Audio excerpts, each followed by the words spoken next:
Manipur ki Apunba Shaktam Kaihanba Yaroi AMASUNG KHUL NGAKLIBA volunteers SHING PHABA PUNBA Yaroi HAINA MOIRANG KENDRA APUNBA MEIRA PAIBI IMALO MAMPIL ge President K PADMABATI na PHONGDORAKLI MAMPIL na sindang ngarang numidang MOIRANG Municipal Council ge manungda leiba laikai kaya ge MEIRA PAIBI SHING na MOIRANG lamkhai dagi ibutau thangsing MOIRANG ge laishang phauba chatkiba MEIRA khongchat ka mari leinana wafam ase phongdokladuna mahakna hai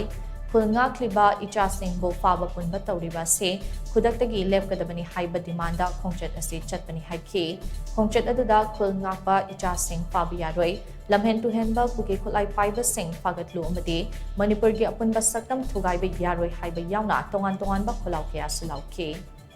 Karigumba masidagi kahenba tawsilak pataragati senden gamen amasung state gamen ki mapanda thamjari madudi masida kahena asigma thawong singje chatharak pataragati Ulai pai do mama ekoi no ina mangjan thara kanda hai ri lan phamasi thenglar kani loinana ngasi iram na Manipur sida ahom so banu pelan tholoi hai ni ngai maram laite aduna maram oraga ngasi ma cha sin khungna ko singdagi khulai phagat pa yaroi aduga isa singa makhal makha kaya gi adugumba ek pansilak pa yaroi aduga iram na Manipur sida ahen ba senten forces sing thamak pa taragati mama singna tumin na yengaga laibang moi aduna maram orakanda Kulai pai da mama ikoi oina chungthoga khun ngak charagani haiba wafamji thamjari senten government state government ki mafamda